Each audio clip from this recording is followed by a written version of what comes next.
Hey, Mike, welcome to Wes Bishop's podcast. Glad to have you here today. We actually are working on calling it Wes's World, but I've changed it back to Wes Bishop's I like podcast. it. So, Hang out with the bishop, whatever you want to call, hey, that might, a lot of good ideas there. Exactly. You just got to have a really tall hat. Hey, we can do that. For us Catholics, people that came from a Catholic background, You're so funny. all you guys get off the grass. All you get off the grass. That's what he's doing out there. So where are you living now? I'm kind of a nomad right now. Are you floating? I'm floating. Okay. I'm floating. Anywhere from South Lake to Granbury to Justin, going back and forth. What's in Justin? Justin's my niece and my daughter. Okay. My nephew and his family, and then my daughter and my grandson. Right. So I'm actually looking at a place up there I'd like to get. I'm just kind of In Granbury? in Justin. Okay. And but I'm kind of open. My world's been wide open the last year because unfortunately I went through a divorce. Great wife, great mom, great woman, still good friends. Just wasn't working out anymore. And that just sends chills. yeah, you know what? It's 33 years, and at the end it was the point where it just came to an end. And she's a wonderful woman. We just couldn't make it happen. And we started thinking about quality of life after, and I would love for her to find someone that she loves as much as they love her, and same with me. That's what I'm looking for too, and hoping to have. You're dating somebody? I am right now. It's on again, off again, but it's not. I don't know. I just don't know. I'm kind of in that world right now where I don't. I'm waiting on the Lord. She's going through a bunch of stuff too, and she's really seeking God. I'm seeking God at this point. God puts us together. No man can separate, is what I look at it. So I think we're both kind of on a path right now that we're really seeking God and seeking where He what path He wants us on. I still believe that we're on the same path. It's just different. She's looking left. I'm looking right. Maybe that's mutual. Yeah. At some point. Yeah, absolutely. And it's a matter of our vision is on Him though, on His plan for us. And I think that's what too many people get lost in marriages and relationships and even in business. You get lost in the minutia of the day and the chaotic happenings of the day that rip your heart apart and constantly cause you stress in all different ways. And when you finally sit back, no matter what you're going through, you realize God is on your side and He never left you. He's always there for you. And that's one thing. I mean, my life is a ministry. You know that. Since we met me. Since I've known you. It's been up and down. I've been through so many battle zones. I know what God's got for me. I trust it. And it's been years. I'm still trusting. I have not. In fact, I think I got stronger faith than I ever have. And I'm not in the best place right now even. But I still trust God. I know what's happening in the future. I've been given the word, and I trust His word. His word cannot return void. You've always been that way ever since I've known you. I know. I got to stay positive. Otherwise, what happens? You quit? What do you do? Hey, you know where I've been in life too. I've had we've had my those discussions. doubts in life and with life. It's been a journey myself. And, yeah. I don't wish journeys like I've been on anybody. That's what I tell people all the time. I don't wish my life on anyone. I said, I love my life. I'm the same way. I love my life. And the experiences I've had, I wouldn't wish them on anyone. But I'm glad I went through it. Because by going through it, you realize your faith, how strong it is, and what you can endure. What's He got in front of me?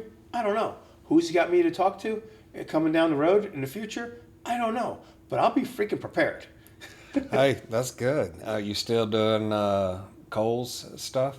Oh, the Cole's the outreach kids program at Cole's. I'm not heavily involved in that anymore. Kids Matter. Right. Clothe the Child is called, and kids. And that's the program called Kids Matter, right? Right. Kids Matter is the charity. Kids Matter International, and they're still going strong. I love it because I started that. Gosh, we started that in 98, 99, something like that, I think. No, I'm sorry. Oh, I was doing it in 98, 99 with a church. And then the church, we brought it over into the community with our group. It was called Houses of Hope at the time, and now it's Now it's called Kids Matter, and what that was about 2006 is when they started that.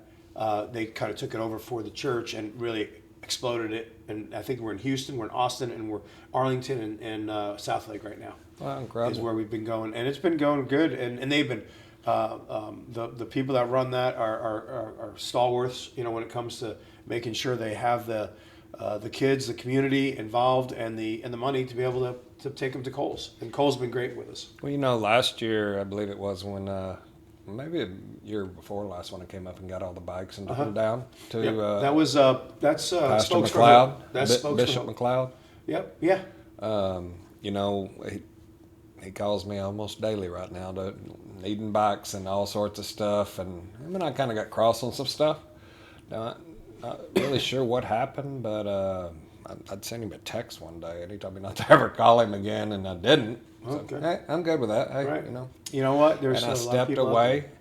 I've had 3 texts from him this morning. Hey, I really need to talk to you. Hey, and I'm you know, when somebody tells you not to call, I mean, it's over as far as I'm concerned. I don't look You don't back. hold grudges. No, I don't look back. You know, it's just the season. Yeah. And I'm not sure if I'm ready to let that part of my season back. It seems like there's a lot of hands out there, you know, during the holidays, and everybody begging, but, you know, don't bite the hand that feeds you.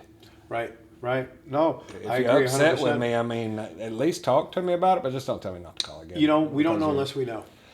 the way I look at it, he has things going on in his life that he needs to get under control, and it was a season, and I've moved on from that season to a different path, and like I said, I don't even know if I'm going to respond back to it. I mean, how many times have you pulled back from something for a while just because you have to gather yourself? My relationship right now, you know, is it even one? I mean, I'm pulled back. It looks like one. Well, I'm seeing a little bit out there on the social media. There's a little bit of spark, you know, but you know what? Relationships I'm finding out are difficult. Maybe you're difficult. Maybe no. I will honestly say I will point. Whenever I point at anyone, I know I'm pointing 3 at me. Three of those fingers. How my wife has stayed with me for 32 years, I have no idea. You know, but, I love her so much. Exactly. And how many times you think about that? You're like, man, I wouldn't date me. I feel the same way. You know, and with all the stuff both of us have been through in our lives, yeah, it's difficult. Yeah, it takes a strong woman and or a strong love from a woman. It takes a mutual love for each other and respect for each other, and that's hard to find in this world. I mean, I got lucky with Dayla. She is as solid inside as she is outside, and she chooses me daily. I don't. Amen. It makes you want to go home instead of you get halfway there and like, oh, I gotta deal with this again. The want to I don't is the have key. that. Right. I can't wait to get home and see her. You know. Yep. No, I agree 100%. It's something that you want to wake up to, something you want to go to bed to, something you want to you think about all throughout the day. Yes, I agree, but there's also, you know, at the age of I am right now, and the stage of our lives that we're at, I need to get my foundation, my business is what I'm focused on right now, and getting that foundation strong again. What are you working on? I've been in the merchant processing business for years. Yeah, I knew that. And still doing that. And we've got finally some accounts, like the Lord opens up the door when the Lord opens up the door. And for 3.5 years, been working on some large accounts, and they're finally coming to pass. And they are coming, and 2026 can be a phenomenal year for me and for our company. And I'm just excited about it. I'm super excited. We got a lot of things that we're doing. A lot of opportunities, a lot of new referral partners, I call them, that come in that send me business, and it's just been a blessing to be able to help them. We've got a new program through one of our partners, our vendor partners, our processing partners, and we're just really opening up the door and being able to save a lot of people money, but also I look at it, everything that I do is a ministry. Everything I do. I don't care if I'm talking to someone on the side of the street or if I'm selling some merchant processing to someone. I want to be able to help their business somehow because I like to build relationships. I don't believe in chasing anything. I believe in building relationships. And you know, I just came back to work out of retirement. Yeah. Been retired, last 8 years? Yeah. And I feel the same way. You know, business is fun. I was bored at home. things are great here, and I love being able to build the relationships. You know, we start that in real estate all the time. When you're building these dreams for these families, these realtors are making a lot of money still with us, and we're very lucky. I mean, that we have the ability to create those kind of relationships. Well, think about a home. You know, what is a home? It's dreams. You just talked about it. It's a place where you and the one that you want to come home to is waiting for you, and you want to enjoy your nest, right? And you want to be able to. It is dreams. It's visions. It's what can we do? It's memories. It's seasonal. It's because you have the different holidays and things like that you go through, and the memories that you build in a home. Sometimes people can't leave homes because of all the memories they've had in it. What do you think about it? I mean, from birth to death, everything happens under a roof, right? And everybody gets together under a roof when one of those things happen. Yep. You know, and exactly. It's a wonderful place to be in business and relationships. So being able to provide that integral part, I'll flip it here. How does that make you feel when you? I'm going to be interviewing you for a second. Oh, good. How does it make you feel when you bring someone into a house and all of a sudden you can see the tears in their eyes because, oh my gosh, this is it, when they walk into the house that they help maybe customize a little bit and walk in and they're like, wow, this is it, this is my home, my kids have all their bedrooms, everything is, I mean, it's just it's a change in their life. When you first walk in, and usually when I talk to them, I've already figured out the points that they want to see first, so I go straight to it. And when they walk in and they've already looked across there and they're just staring at it, you know they're placing furniture. Mm-hmm. You know they're placing pictures on the walls in their head. Does it work? Does it fit? It's a beautiful moment to watch those people go, this is a house. Right. Now, sometimes it gets a little wild because sometimes when people say that, I've had realtors go, well, I have 10 more to show you. Yes. And they walk out the door. We never see them again. Mm-hmm. But obviously the realtor knew better than I did at the time that they had 10 more to see and there might be another one. Right. And most of these houses and designs are real similar in a lot of ways. Right. If you capture somebody that walks in and loves a house, why would you ever move them out? You know, and I've never been able to answer that question. Right. It's been going on for 30 years, and it's not all of them. There are some great realtors out there that, listen to their buyers, understand what's going on, and all of that. But, last time you and I were together, we were in South Lake. Uh-huh. We were at one of your offices, and y'all were in that big grow. Y'all were getting ready to do that. Yep, we're still involved in that. Are you tied to it? I'm still tied to it. Coming to fruition? It's coming to fruition slowly but slowly, and that's my new saying: slowly but slowly. And I'll tell you what, that's how I think God works sometimes in us. It's slowly but slowly. The businesses that we're involved in, because we have multiple businesses, because basically they're all part of our.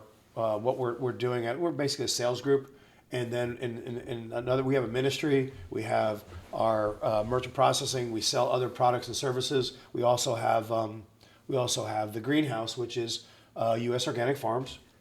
And let's talk about U.S. Organic Farms. Oh, absolutely. Your partner, what y'all are doing. You're going to take on the lettuce deal and do the lettuce deal with HEB and all those guys? Well, we'd love to be able to get an HEB. We're still in the process of putting it all together. We've got all y'all have preliminary contracts though, right? We don't have any preliminary contracts because a lot of those we were blessed to be able to watch some of the companies that went public right away. They went public, their stock shot up, and then they're in the pink sheets and they're not even around anymore. They went bankrupt because power and people kill you. So what we did was we realized, it's all the vertical farm thing with so many lights, it's a lot of power. And you also have to have a lot of people, a lot of labor. So we went completely automated. So our high capitalization rate, but our CapEx, right, our expenses is a lot less because ultimately we have much fewer employees, and we're really automated. Our system will be, I should say, and we have incredible people from the Netherlands that are going to be building it for us because that's what they. If you've ever been in the Netherlands, it's greenhouses everywhere, and and they are just top of the line when it comes to out there, and they're bringing them here, and we're super excited about bringing them. We've got several different So locations. how much property y'all putting this on? We're going to put it anywhere from 150 to 200 acres. Is what how big they're about. The facility is how The many facility. square feet? Oh, it's The first phase? Yeah, it's 1.5 million square feet, the total thing, and What a it's a massive pack thing. house. It's everything. We felt if we're going to do it, you got to build scale. Yeah, instead of because there's a lot of mom and pop places out there that are not surviving, or they're barely surviving, and a lot of times when they are surviving, they're lying because they're just really struggling, and so what happens is they're constantly have to reinvent themselves and figure out new ways. So what we're doing is we want to go to scale. We don't want to jump in until we can. Excuse me. But the thing about it is Tom Lindholm, who's the CEO. Yeah, I've known Tom for years. Oh yeah. He's really hooked up with him while I you know- was in Houston, and y'all were doing. He was involved in a grow there Yeah. with a gentleman. Yep. I don't think that place survived. It's again one of those small, and that's one of the reasons why. It's sad because It's the idea Wildflower, I think it vaults- was called Wildflower Yeah, Farm, something like yeah. that. Yeah. The guy running it was, Yeah. had a wonderful idea. Right. Just Great idea. No, couldn't he was a run it. visionary. He couldn't run it. Right. Right. Which And that's a lot of us in business. You get absolutely, you got to surround yourself with the right you people. gotta Hire start. your weakness. 100% hire your weakness. Hire And your weakness. I mean, I need I had someone to who's learn that organized. when I was little. Yeah, you and me both. That's why I married Daly. When I first started building, I had no clue what I was doing, and I got into it, and we were building house after house after house. But one of the hardest gigs I ever got into, I had a gentleman that's kind of a mentor to me. He's the one that got me to buy the lots from him. Used to work for Remax, and he says, "Wes, you need to reallocate your money into real estate." Man, I'm making a fortune selling cell phones at the time. I was just Okay. out of the military selling cell phones. And all of a sudden, he's like, "Wes, you can't be the CFO, CEO, janitor, salesperson, builder. You're killing yourself." Right. And I was, but not knowing. And he said, I didn't understand it. He says, in today's day, you can hire a CFO cheaper than you can do it. And he goes, it's a salaried position. It's not one that's going to grow like it's not. It is some profits coming out. He said, but you got to release or you will fail. Right. And ultimately I did fail. Right. And busted a pretty large business, in the millions, and got in a lot of trouble, but I was able to get out of it with another company and move on down the road. But I was back in it within a few weeks after the money trouble and back up and running, Hey, let's start a new one. And Exactly. Well, that's the thing. It's like, what do? You can't quit. It's kind of like sometimes I associate everything with my old football career. Where like I'm sitting there. let's talk football. Tell me where you started. Where'd you go to high school, and Well, where did you play? I'm from high a school? small town. Well, I'm originally from a place called Sleepy Hollow, New York. Uh-huh. Headless Horseman, the Sleepy Hollow Cemetery, right? Ichabod Crane and Brom Bones and Katrina Van Tassel, all that whole process of what it's about, right? And of that whole Sleepy Hollow story. And lived right. I mean, that was my playground as a kid. We'd play, kill the carrier or whatever when we were sitting there in a little, which I thought was a big piece of grass, but now you go by it and like, I couldn't park a couple cars there, But when we were kids, that was a huge piece. We were just killing each other over there, and then walk around down the dead end street, Dell Street, and then, I had 36 cousins all went to the same Catholic school. Then life came. We had 6 brothers and sisters that were in our family, and we moved upstate out in New York. It's a place called Orange County, New York, called Pine Bush, New York. Right? It was a farming town, like a dairy, and then there was a lot of trotter and pacer horses, raceways, and stuff like that. So it was country, and I loved it. It was a great place to live near. I lived originally in the city, so you kind of got that vibe. And then we moved up to the, Pine Bush, and I got that country, western, I call it, feeling, because my dad was always a horse guy, and we always had like 3 to 5 horses, and maybe 3 to 4 horses probably, and we were there. And then when football came, I ended up getting recruited by different teams, out of high school. and ended up going to University Y'all of did Maryland. recruiting out of high school? Well, yeah. Well, I mean, of course, they come in. They Oh, I want you to got come you. to I got college. you. You know, Yes, they want you to come to college. And Had to think about that for a minute. It's Right. been a while. right, exactly. And then so I ended up signing to go to University of Maryland.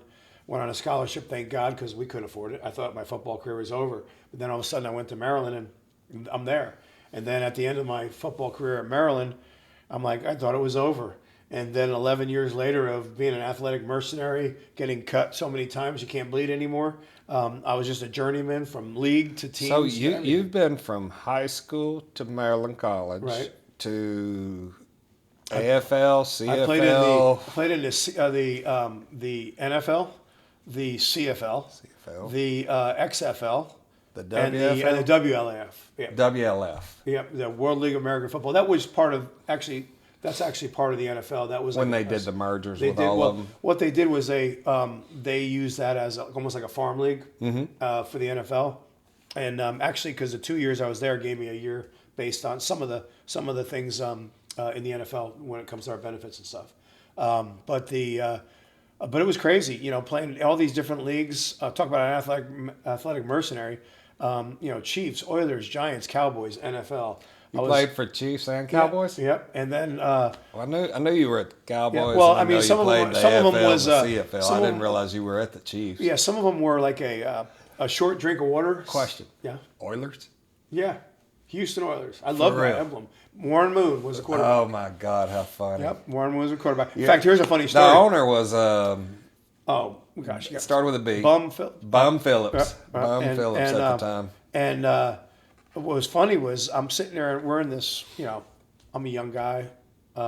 Sitting there, I'm in this, I got this little box. I mean, could before cell phones and everything like that. Or maybe you just had cell phones, that's about it, and they were bigger. But we're sitting there and, excuse me, we're sitting there and we're going to my dorm room. So I put the two beds together, you know, so you have one big bed and you know, just like you were in a dorm room. And, you know, I had my little radio and a little small TV.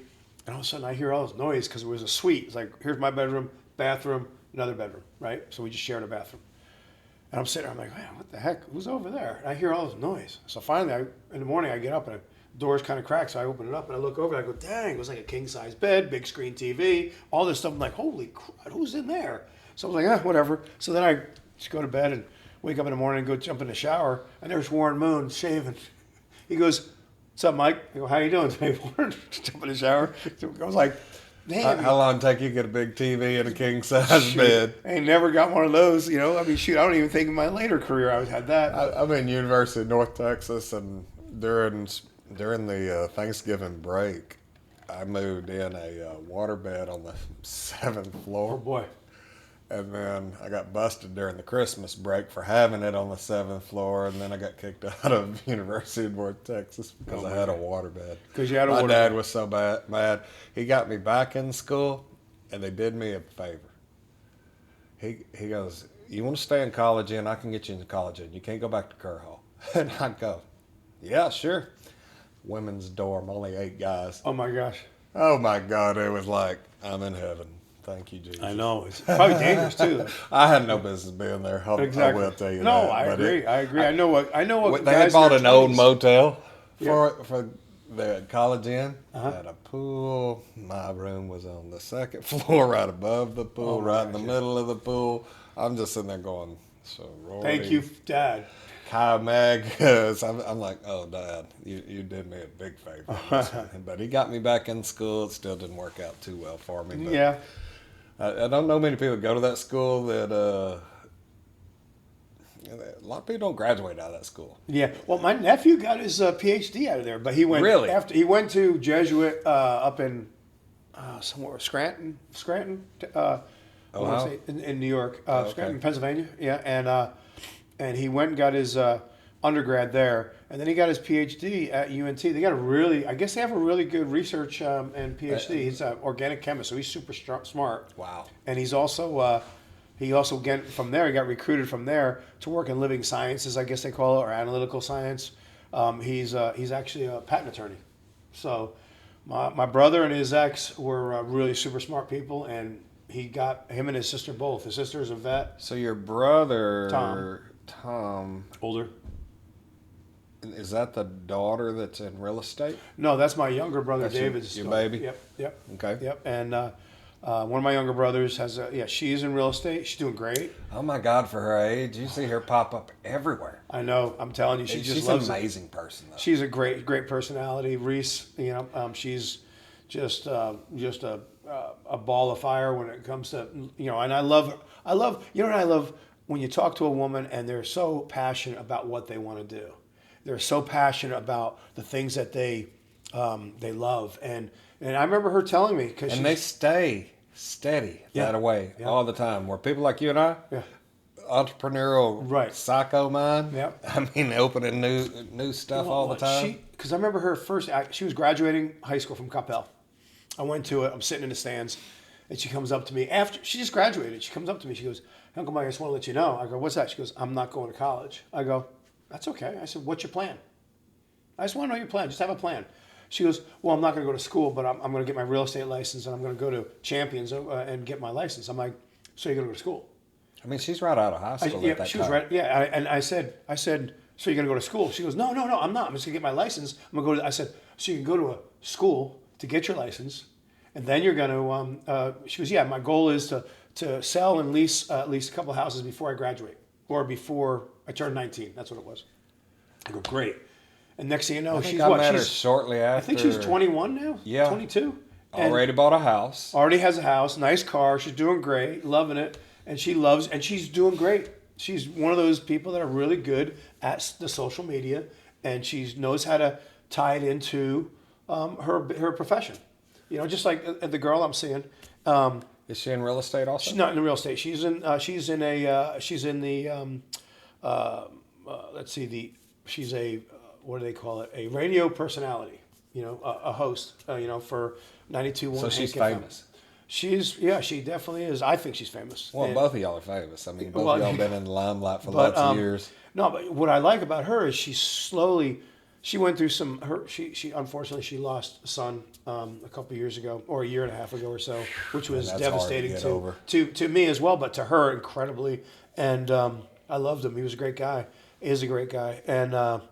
And so she really had catapulted her from that pain, that grieving, that injury in her heart has catapulted her into a deeper. That's why we're kind of both digging into God. Is she do like for TV, radio? What radio? 92.1 Hank FM. And 95.5, I think, is another one. Is it 95.5? I can't remember the other one. But I know she's in 92.1 Hank FM. That's her main one. And her name is? Erin. She goes by Erin Wild. Erin Wild. And she. That's a good publicity name. Yeah, it is. It is. Yeah. Well, I'm sure it is. It is definitely not a real name, but it's her name now. But her personality now is coming through. And the other day we had a conversation, and she was telling me, and I could hear the excitement in her. First time I've ever heard her that much excitement. Wow. How long y'all been together? About a year and a half. And but the excitement she has for the stepping into the ministry. I'd love to have her come out here sometime with you. But I'd love you to bring her and we just do a sitting with three of us. Well, we could. I wish I'd have told you to bring her this time. Honestly, I want to just catch up with you. I know. I love you. You're a good friend of mine, and we've done a lot of things together. We really have. Not enough. Right. I had to take my venture to the coast and go live in Galveston for a was while. Good. I mean, it's something you had to live through and experience. I was sick. Yep. At the time. You look great, by the way. Hey, thank you. I'm a little lighter than I like to be, but... I'm down from 3+ to 265. Man, that's incredible. I know. I'm from about 280 down to 210. I give her a lot of credit, too, though, because I just... you eat right. Eat right. She got me in the gym all the time. Well, I got the gym membership through the NFLPA.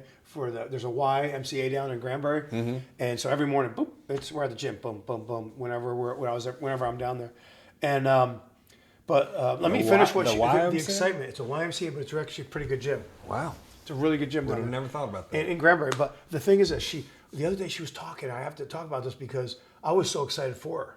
Because when you hear someone, you hear one thing, and you walk out of the room and she's still here, but then you hear the energy that's underneath it.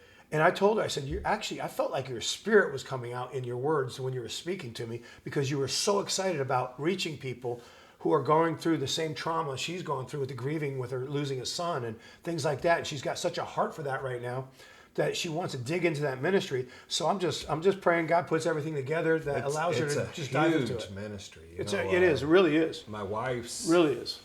brother OD'd on drugs and died. And the family, it was so difficult on the family. Like, ultimately, they loved each other, but they weren't together anymore. Uh-huh. And then her father passed away, and her mother has remarried since and has rebounded fairly well, but it's got to live with it now. You don't get through it. A dead husband, you live with it. A dead son, and it's just watching all the pain she's been through in life. I mourn for her myself, because nobody should lose a son before. Right. No, I agree. But it happens, and it's happening way more often than it's horrible. It's horrible, and to see. I mean, I was there. I picked up the phone, and because it was ringing and ringing and ringing at night, and I'm like, "Who the heck is this?" And I see it like 3 times. It looked like a pretty official number, so I was like, let me just call that.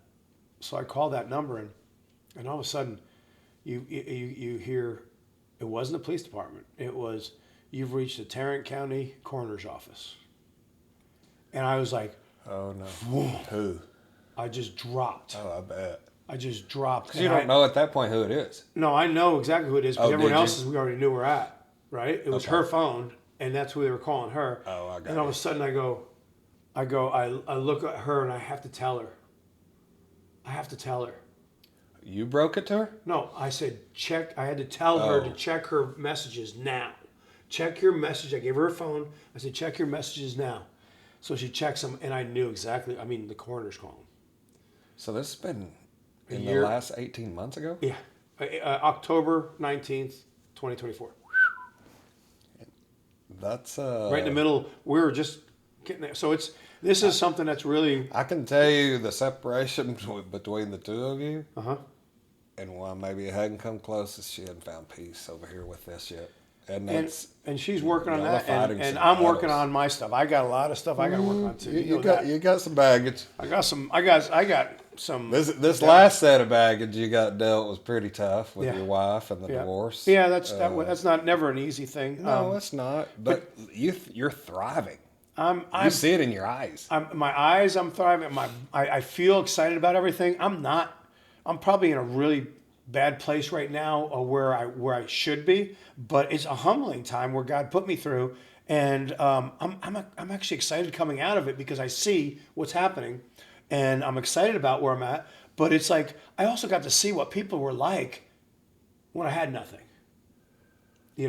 I've seen enough when I had everything, and I was the man, and I was able to do this. Oh, you got more friends than you know what. Oh my gosh. When you're that big. But then when you got nothing, and you don't even, it's like you're battling, and to the point where you're at, where there's nights where you're just freaking saying, Lord, what next? What else? Yeah. And I have those daily. You have those discussions. Throw it at me. I know I'm getting up to something today, because it's been a crazy world. And then you go like this, what do you have for me that I'm going through this? Because you're training me for something.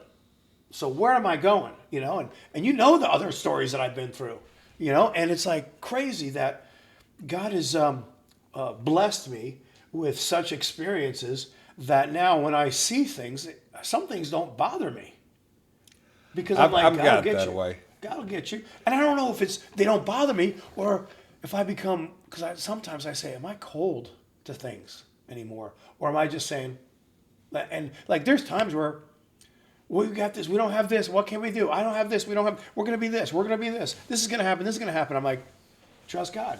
I mean, that's my answer. Don't trust me. Trust God. He always comes through. Always comes through. Yeah, He does. I would have to. I'm still here, so I'm not sure why some days, but it's just how life is. I'd get up every day. I get up and go to work. I work for the largest builder in America, and I'm doing pretty good, I think. I'm selling houses, but I'm not out there because I have to be anymore. Right. I'm out there because at home, I was literally dying. I became a professional dog walker over the last 8 years. Don't get me wrong, I've got some laundry companies and stuff like that I still do stuff, but I was spending way too much time at home. I had no interaction with people for the last couple of years. And, you've called and checked on me when I was going through a lot of my crazy brain stuff and the heart problems. And when You get my God mornings? Yeah, I do. 90% of the time I get them out. And hey, you know something?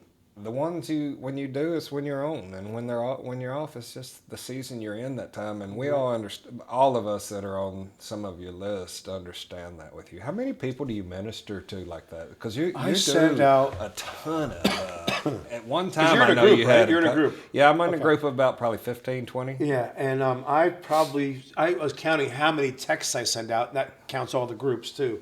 And I don't know how many groups there are, but just yesterday I just did that, and it was like I think it was 127 or 137 Groups? texts that I send out. Some of them are individual because some people were like, "Hey, Right. listen, too many people. It's my phone. So many people are going back and forth." I clicked off of one Yep. for a while, but Right. I turned it back on just because there's so many people responding. I couldn't find the Right. texts and calls I needed. Right, and so I do that, and it's I bet they make a program out there where you can just press a button and it goes to all of them. they probably do, but you know what? I don't. I'm not that. I'm. What do You they think call it? about it? I like to send it and seeing who I'm sending it to. It's just weird. It's almost like when I hit send to that person, I feel like I'm praying for that person or that group. It's weird. No, it's not weird. It's I instead of no, love because I that. see That's everybody's cool. name every day that I send it. That I click, click, click, click, click because I know who I'm sending it to. And then it's like, oh my gosh, I totally forgot that guy. Whoop! Now he's back in because he hasn't been in for 6 months. But then all of a sudden I'm like, someone calls me. I'm like, man, you know what? I used to send him to him all the time. So I'll add him back to the group, and they're like, oh, thanks. I thought you quit doing this. It's just, Man, you seem to have a pretty good group of people around you. I mean, did a lot of people bail on you when you were going through all the trash and all the problems? multiple times, you just see people fade away. You see some people run like cockroaches right away. Light comes on, they're the people that I'm glad they took off right away. Those are people that you got to clean up every now and then. You got to clean the True. trash, and you find out who are more associates than friends. Yep. They're associated with you because they know you, or they want to know you because you were a Dallas Cowboy, Yep. and that's probably a big thing out there with you. I see, people like to be around famous people any way they can get there sometimes. And what's funny is even when I was playing, I it's kind of weird. I never accepted the thing of I'm famous, but it's like I know it's a platform that God's blessed me with, and I use it humbly. But I mean, I'm sure there's times where I'm not humble. I'm sure there's time that it shows like I may even sound arrogant at times, but I kind of call it. Sometimes I walk in what I call spiritual swagger, where I know what I know. God's given it to me, and I'm focused on something. I'm going for it. I believe the promise, and so I have a little swagger about me. So maybe I'm a little cocky. No. But I'm serious. You maybe I am, because at times when that's someone, a friend of mine came up to me. He goes like, Mike. He goes, oh no, you were conceited. I'm like, I was what? I was shocked. I go, I've what? never heard that before in my life. I've never heard it before, and he told me that. I go, what? He goes, I was like, man, what did I? You start something like that bothers you. So you're sitting there going, where was I wrong? What did I do? What did I say? Oh, he would have got an earful from me. I'm like, explain that. Exactly. I mean, seriously, you're going to call me out on something. You need to explain what I did wrong because I don't see myself that way. I try not to. And I think I try the other way. If I feel as if I'm going that way, I'll try. And, and yes, I will be. When I'm confident in something, I will be very confident in it. But I don't think it's an arrogance about it. I don't think it's even I guess you can even call it narcissistic. It's like you and the Lord. Your confidence in that is because you live it so strongly. Right. That's not many people in this world, and I could see people saying maybe that about you because you're so confident in it, and you bring it up everywhere you go, and it's a good thing because people need to hear it more. Well, it's something that you got to give so many people. It's not about I. It's not. It's not about I at all. It's I am, right? The great I am, and because the great I am who I am today, and it's a blessing to be able to share your experiences that God's gotten you through. Because now when I go speak in somewhere, or someone asks me to come and speak at their church or a chamber of commerce or a Do you business still meeting, do a lot of speaking? yeah. And whenever I would go out there and tell my story, it's really my testimony. I never have a presentation. I have a conversation. So I like to have a conversation with the crowd, and I usually say, if you want to know about me, Google me. You want to know the truth, ask me for coffee. So a lot of times I'll open up like that, and I'll say, thank you for the coffee this morning. Now let's talk. And so that's really what I do. I go and I have a discussion with people, and I tell them some of my testimonies and some of the things where in the midst of the battle where you're sitting there and it's like, whew, and I talk about being at the bottom of a pile sometimes. I bring it back to a football thing. We're at the bottom of a pile and you can't breathe because of the pressure of life is on you. You got 2 or 300 pounders on your back and you're taking short breaths. I call it short breaths. Sometimes in life you got to take short breaths. You take those short breaths and then then all of a sudden they slowly come off of you, and you can realize, okay, it's time to go again. Because the pressures of life. Sometimes it's in financial situations. Sometimes it's in relational. Sometimes it's in your kids. Whatever it is. Sometimes it's your health. Whatever that pressure is in the world that falls on you. Sometimes you got to sit back and go, whoa, back up, short breaths. Take some short breaths, and then you're at the bottom of the pile. Let these guys, the refs and everybody pull them off. I'm going to see that we crossed the striped line. I'm going to see that Emmett jumped over, we twisted it right, and the crowd roaring is because we scored. Do you get any kind of money still from the NFL or any of these other football leagues? No. Was there a trust put together for you guys? You know what? Or something like that? I was never the long-term guy with the benefits, and then I got in some issues after football. I got Is caught that the up SEC stuff? I got caught up in several different things, and because I was gullible, I was naive, and I jumped into stuff. I was like, right. And then, did I do anything wrong? I absolutely do not. No, you think were I did. exonerated from all that. Yeah, I was totally exonerated. But the bad part is when you do pull your name, But they don't. it still shows everything. But I will tell you, I was looking through some stuff a couple of days ago after we talked, and I just typed you up in Chat GPT. Yeah. It gave your story of everywhere you've been. Uh-huh. It showed everything. Showed your SEC deal that was you were involved with a guy that was the crook in California, I believe, if I remember correctly. And the next couple of lines down in a different path, it said, everything was exonerated. You went back to court, you were tried, the jury found you not guilty.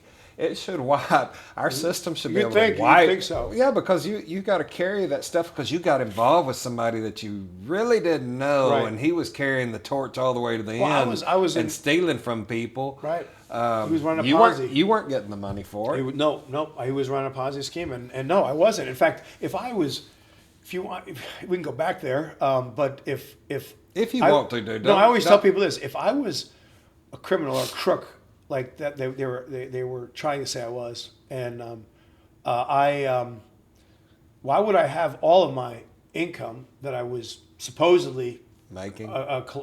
Making? Why would I only take out what I needed every month and leave the rest in because I thought it was making money?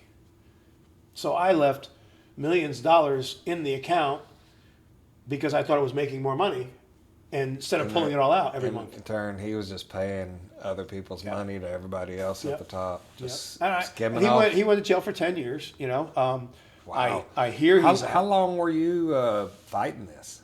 How many years? I battled it for even now when someone brings it up, like someone brings up social media or something. Oh well, his guy. I was like, so I will reach out. That's a bunch of shit though. But you were totally exonerated. Right.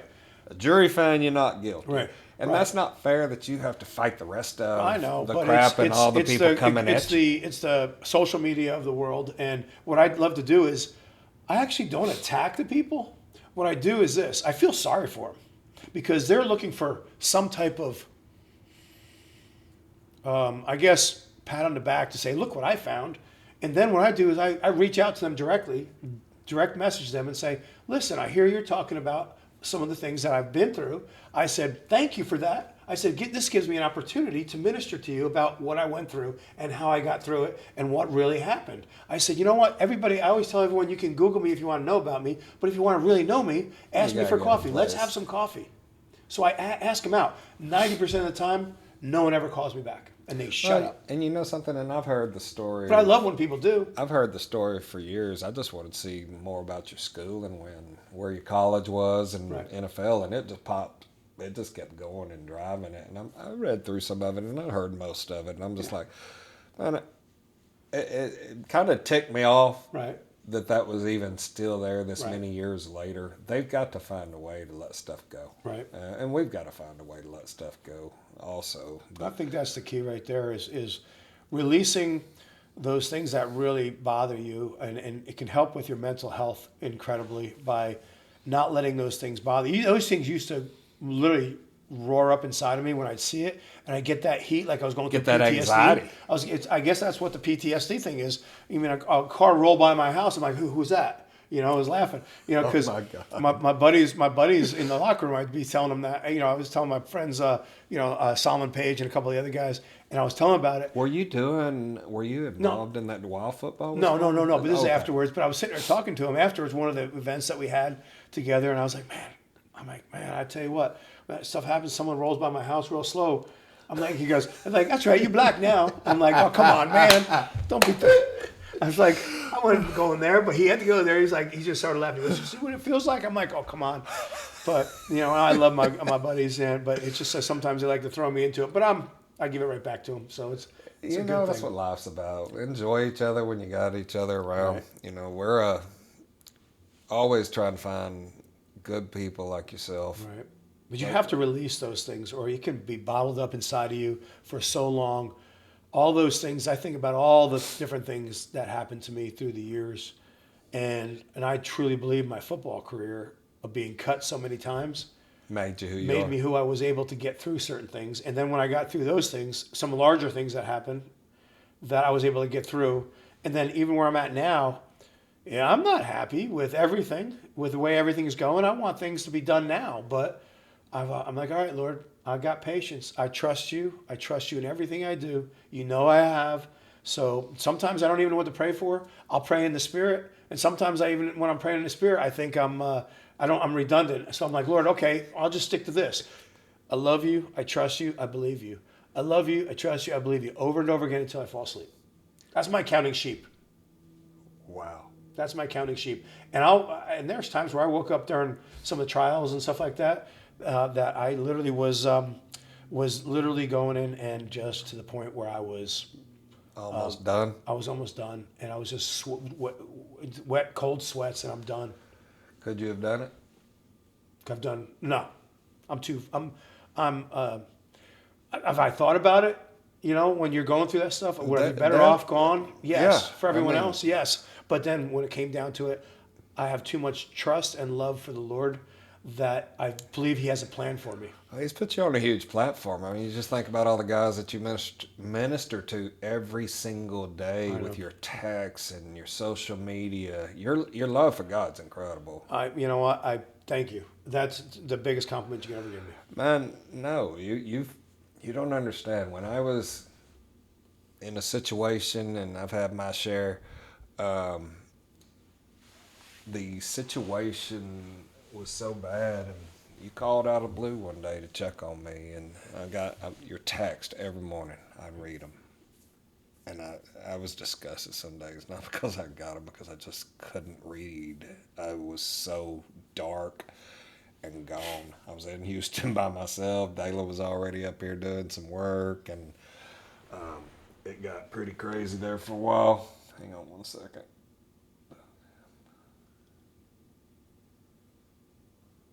Oh, producer wants me to ask you something. Okay. The state of manlyhood today. Mm-hmm. What do you think about it? I think their nuts been cut off. I knew this was coming. I'm so upset with the Dude, do you think it's the food we're eating that they've fed all these kids for so many years, or all the crap that we've stuck down their throats for years? We could go there. Let's go. I love the ability to understand like the natural foods. That's one thing that Aaron and I really looked into too. Is a lot of times the I've always been an anti-vaxxer. My daughter's never been vaccinated anything. Wow. I love Texas. Sign off. I don't have to lie and say I'm a Jehovah's Witness any other state. You sit there and say it's against my belief.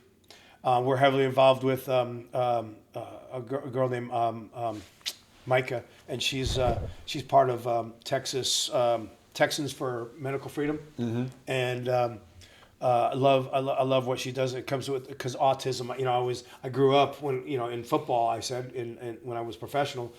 Doug Flutie's. I saw Dougie go from a normal kid to not a normal kid. I saw that's where you get Flutie Flakes and all that stuff like that from up there when his rated for autism. I saw Chad Hennig's son. You go through some stuff. Again, we all believe we believe it's from the vaccinations and stuff like that. I'm very vocal about that. I've got no problem. I got no problem with people want to argue with me.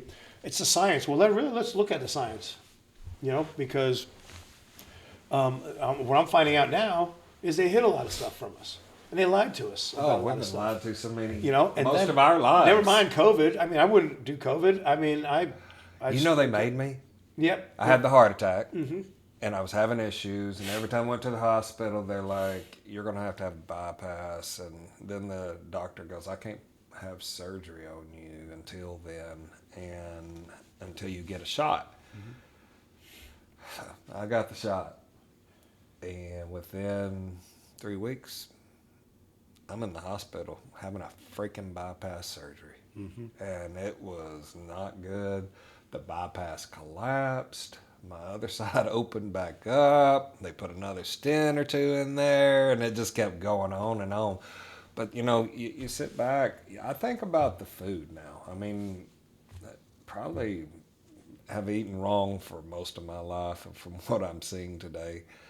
And the food that we're getting, I believe, is toxic to the body. Right. We're putting lots of plastic in our bodies, and I believe.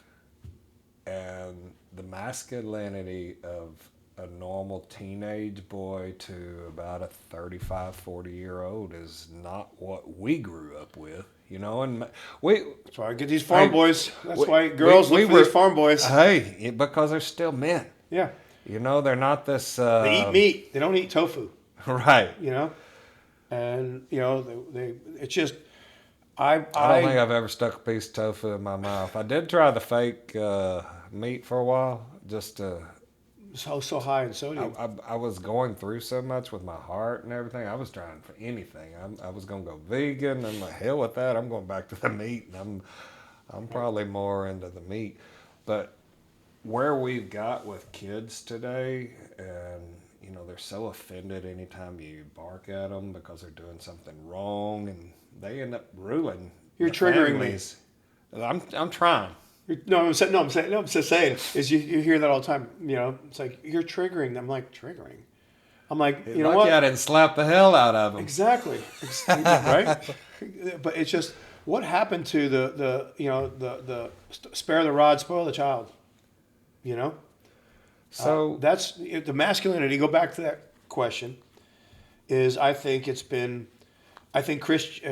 Christianism, whatever the word is, can't think of it first out of my new mouth, but I think has taken away a lot of chivalry.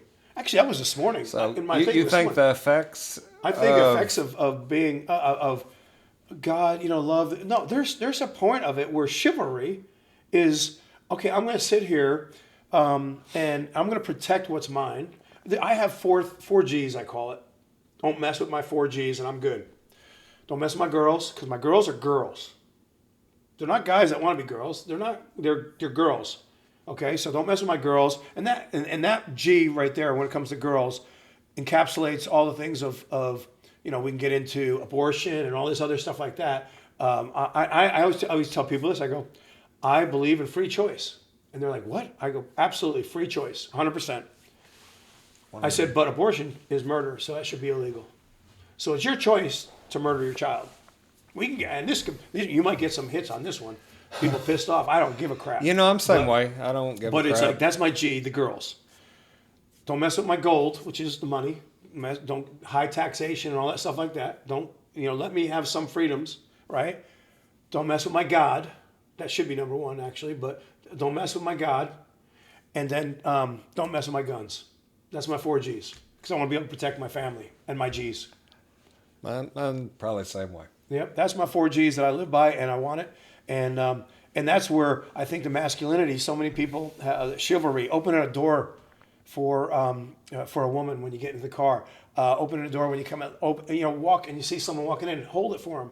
And I like to say that. That's just respect when someone to your walks elders. When someone walks by, a girl, a woman, whoever, Got a bag full and I'm in like, her hand. and I'm like, oh, thank you so much. I go, you know what? Chivalry still lives, right? So I try to teach the younger guys that are around me, and whether it be children or not, to hey, and then you respect your mom. You don't talk back to your mom.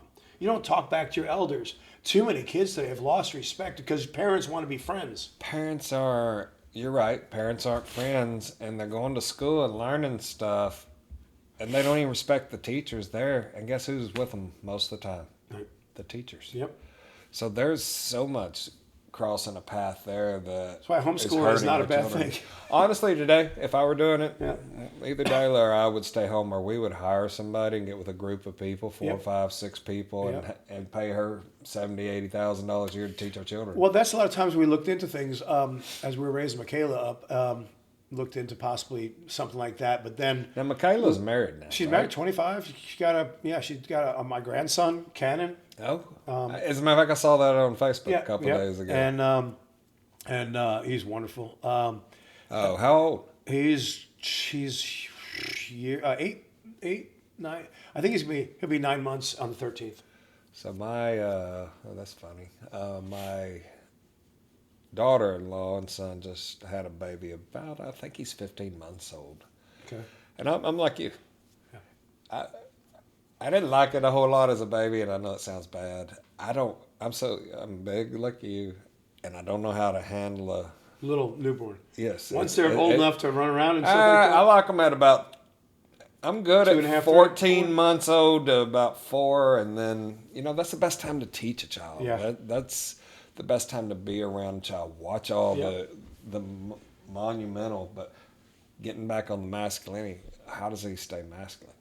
Because my boys are okay. I mean, Hey, you know what? they're very masculine. I The mean, Bible says they're a lot surround like yourself us. with wise counsel. Mm-hmm. And I think it starts at a young age. You become what you hang out with. You become those that are around you and who you look up to.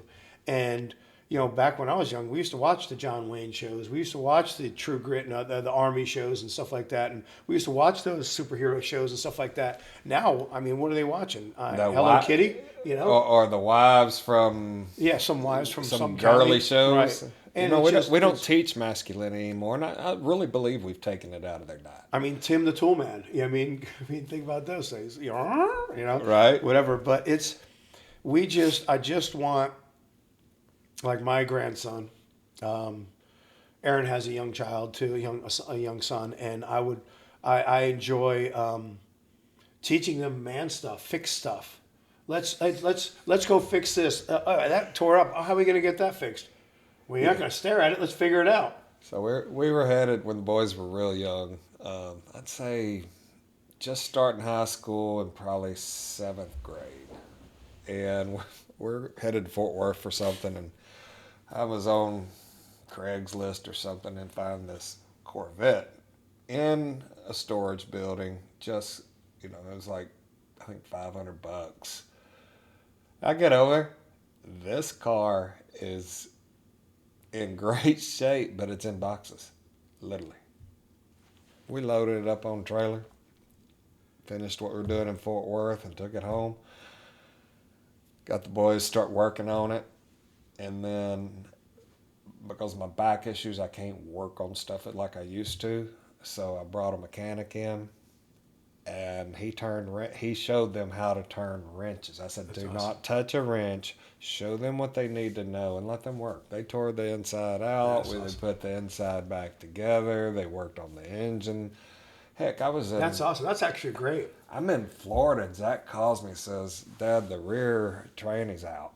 I go, what? He said, the tranny's out. Uh-huh. I'm like, no way. He said, yeah, but I found a place that I can go get it, and I can put it right back on. How much? He goes, I don't know, like $1,000 or something. Go get it. Put it back on. I got home. It's already done. That's awesome. But they're a lot like me. I left the military. I was a jet mechanic, worked on A6s and other airplanes and stuff. And honestly, I don't enjoy turning the wrench anymore. It's just not me. Right. And I think it's mainly because of my back. I think it's mainly because, honestly, I vowed not to turn a wrench after I left the military. Right. You know, I'm like, this isn't my gig. Right. I love it. I grew up building stuff, but that's what we don't have anymore. We don't have building blocks for these kids to play with. They want to play with Ken dolls. Right. I don't even know if they have Ken dolls anymore. Or what is They that? maybe call it what's up, Pat dolls, because you don't know if it's a guy or a girl. You know. Right? Just saying. Or Sam. Hey, can you imagine some mom? Maddie.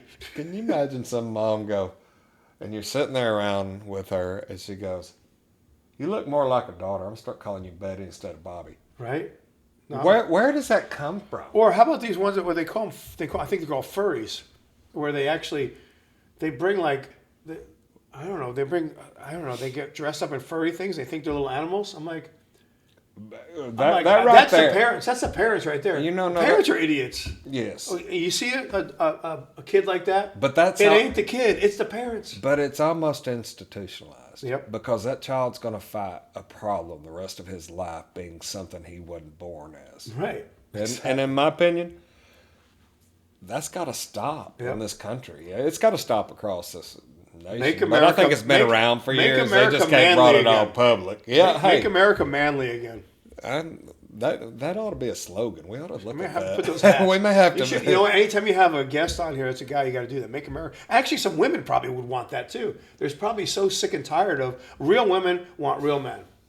I'm serious. I think so. I think so too. I see a lot of people That's how looking God made us. in today, and they're all, they're not married yet. They're 35, 40 years old. They can't wait to get married, but nobody wants to be around them. Right. Why? Why would those people? Well, I think this morning's message, I think one of them was, you want respect, show respect. You want love, show love. You want friends, be one. You know what?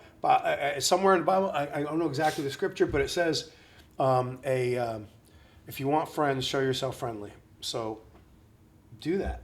Show yourself friendly. Be a friend to someone. Reach out. Smile at people when they walk by, and things like that. It's just so many people don't realize that being intentional is on purpose. I mean, being intentional is authentic by going out there and saying, how are you doing today? Just walking by someone and then wait for their answer. Not just, how you doing? Keep walking. When someone does that, I'm like, they didn't want to hear, Well, some I'm people, doing great. And Some how are people you you? catch off guard, and I'm they're doing like, I'm Yep. doing great. How about you? Yep. That's me half the time. Most of the time, I'll answer like this. I'm doing great. Thanks for asking. So this way they don't have to answer, right? Thanks for asking. I'm It just kind of makes- the same way. Keeps me happy because I'm like, you know what? That person saw something in me that they wanted it. I was friendly enough for them to say, how you doing? It's not the old, walking by one of the guys in the store and he's like, the old head nod, the old back in the day was sup. How many times have you walked through a store and see a little old lady up there trying to grab stuff and you go and grab it? Hey, let me grab that for you. Ma'am, can I help you? Or something like that. But it's just being polite. It's being a man. Yeah. That's what we're supposed Chivalry. to help people. Chivalry. I love that word. I love that word chivalry. I think. So what's the definition of chivalry for our audience? Definition of chivalry is being a man. is being a man. Being ready to battle at any time, being prepared to battle, not having to, is called being meek. I'm very powerful, but controlled power, being meek. So what happens? You're controlled power. If you have to use it, you can use it. If you want to protect your family, protect your family. Don't mess with my guns. And And you start sounding like Donald Trump. It's huge. It's huge. No, but it's it's the truth. I mean, it's just I want to be able to you know, I think a man should be opening doors and leading things and providing for their family, and that might be one of the areas. All openness. The last several years has been really tough for me to be able to provide for my family, and that's what has torn me up because I know I have to be not just a provider of the protection and the things like that, but when your finances are attacked, man, it attacks your manlyhood. Man, it attacks your manlyhood. Every part of your body. It attacks everything, and you get so humbled and so, oh my gosh, and you feel like, what am I doing? I feel like, I don't know, if this is a podcast, I don't know if I feel like your balls get cut off, okay? And you're like, oh my gosh, what am I going to do? And all of a sudden you're like doing things like, why am I doing this? Because I should be doing this, and why is this not happening? And you know, you trust other people and things don't happen, and then you promise other things to people, and because they didn't come through on their side, you look like an idiot to them, and you just feel you're wrecked. You're wrecked. And so what happens is you have to gather yourself back. You have to be able to regather and reconfigure yourself and say, okay, I have to start this. So I've got to do something different. Because it's, you know, the definition of insanity is doing the same thing every day, expecting to change. So you got to change something. Question for you. You have such an interesting life in the paths. You've been down with God and sniffing dirt, I call that, on the floor, trying to figure out how to come out of whatever you put yourself in. Yep. And how come you haven't written a book yet? You know what? Because people will read your book. Yeah, okay? I really do need to. I need to sit down and start, because it's like, where do you start? You don't. You hire somebody to interview you and read your story. I need to sit here and just visit with people and learn. Yeah. You know, there's a lot of, they call them ghostwriters, I think now. Yeah. I've looked into it because I'm like you. There's a story there, the path God has helped me pull through, and why God keeps me alive every day with all the stuff I've been through in life. You know, they say a cat has 9 lives. I'm past 90 probably at least. And I'll tell you my excuse in the past has been, I want to get there so I can say this is how I did it. But several people have told me, Mike, you've been there. But people need to see how you got there and the hell you paid trying to get there. Right. That's what people don't realize. You know, I tell everybody in life, go big or go home. Yeah. Well, that's what I'm doing with the greenhouse. You know, hey, go big or go home. It's all about scale. It's on a page. It might hit something one day, but you have nothing to lose if you're going to lose something anyway. So you might as well just put all effort into it and roll. It's like the book. I just honestly don't know how to tell a story. And if somebody would take it from my troubled life to where I'm at today, you know, all the situations I've been involved in my life, I think it's a story that people would like to read or hear. I don't know. I think this podcast might reach 1 or 2 people one day too, but who knows? You know what? There's going to be tens of people watching this. Hey, at least 10s. Exactly. We could probably stay in the 10s for sure with all the friends we have. Right. So. You know, we cut the reels and we put reels out there. We're going to show you the things we're going to try to use out of it for reels. You know, I work, like I said earlier, I work for the largest builder in the United States, and they want us to do social media. Well, I'm not as pretty as my wife or my kids and daughter-in-laws, and I'm not a social media enthusiast. But found a friend of mine. He's actually a producer, and he's put all this stuff together and showed me, hey, look how we can get these reels, and it gets your corporate off your behind because you're actually putting stuff out about it. I don't normally use the name. I just use the largest builder of America because we talk about a lot of different stuff in here, and I'd like to publish some of this stuff out there and get it out there.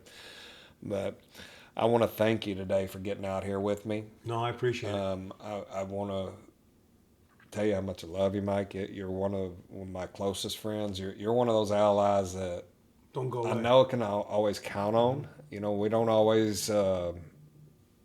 We're not that friendship where we're always together, but Right. we're always together in Right. heart, soul, I and agree. mind. And I believe that's what has made us so strong in life and keep friends. I don't run around with a whole lot of people in my life. I'm very protected now. I used to open it up to Yeah, everybody, and I can't live I that way with agree. that many I agree. people just driving you in the ground. Hmm. But you know, thank you for coming to the West Bishop podcast show. What I would like to do before we leave is, you mind saying a prayer with me Yeah, or I for us, and let's end this on a positive note, because we've been through a lot of negative. Let's wash the negative stuff out of our lives and stay positive. The stuff you bring to the table, Mike, you need to write a book about it. I Okay. appreciate it. I do. I know. And if I find a good ghostwriter, I have a friend now that we did a podcast last week, and she just came out with a book. I might ask her how she wrote it, because I'm sure she had somebody write it. But it's somewhere to look at. Well, I look at it this way. If you want me to pray, I will. Yes. It's first. It's this. It's all about the dash, right? And people like, I'm living my dash, and you've been part of my dash. That's the between born and dead, right? So I'm just living out my dash, and what are you going to do with your dash today, and so I want to lift up you and everyone listening that ends up getting on listening to our stories, just to really work on their own dash, and because you can make an impact on people's lives. You can bless people's lives by living that dash in a way where it's not where it's not arrogant to sit there and want to live out a dash where you're truly wanting to help other people, even though sometimes you're selfish. I'm selfish in a lot of things that I do. I think I am too. I think that's okay though. Well, I'm selfish in a lot of things that I do, and I talk about it all the time. And it's not narcissistic. It's not selfish. It's just a point of when I want to do this because I know with more I can do more for more. And so by living my dash, I can thicken that dash with the people around me that I'm able to bless. So constantly doing that in my God mornings. Sometimes it's a God afternoon, and sometimes it's a God evening, because I don't get it. And sometimes it's not at all if God doesn't put it on my heart. But right now, Lord, I just come together with this group of men and women that are listening, Father. And I just thank you, Lord, for the dash that we live. Let it be something that is vulnerable, it's intentional, it's authentic. Father, let us walk the talk and talk the walk, Father. And let us be able to provide what you give us, Father, and let us be not just provide what you give us, but Father, let us provide sanctity and comfort and almost like the comforting of the Holy Spirit, Father, as it envelops around us, Father, even right now, Father, because life is but a mist, Father. That dash is a mist, Father. So we have eternity to spend with you. So right now, while we're in this mist of life that we live right now, let us, Father, just come together as men and women of faith, Father, and stand together. And those who don't know you, Father, I invite them in to get to understand who you are and how authentic you are and how real you are and how personal you are and how comforting you are. And Father, I just lift them up. I lift all those people, the ears to hear and eyes to see, Father, that which you have for them. And Father, I just thank you, Lord, for the blessing of this podcast. I ask you not just appoint it, but you anoint it, Father, and bless these men that are here today, right now, putting this on, sending it out into the airwaves, Father, and whatever the message is that goes out today, Father, let it be ready to be accepted and open up those ears for people to hear it and see it and understand it, Father, and let it be a ministry to their hearts, Father. They can get through the moment in time that they're in. Because it's a moment in time, like right now is a moment in time for people to make decisions for Christ. It's a moment in time where people to make a decision for their families. It's a moment in time where make a decision for your life, Father. Health, wealth, happiness, all those things come through that, Father. And we just thank you, Father, for the choices. And health is a huge thing for us, Father, because the healthy man, Father, eat right, read right, watch right, listen right, talk right, hang out with the right people, and choose, Father, right with all things, Father. Move your bodies. Choose to move is a big movement that we're pushing to. And Lord, I just thank you, Lord, for this moment of time that I'm able to spend here with these gentlemen. And I just thank you, Lord, for this platform you've given us. And I ask you, Father, to send it out before we even know, and just send it out, Father. Just send it out in prayer and in everything else, Father. Send it out to those people that need to hear it. In Jesus' name, amen. Amen.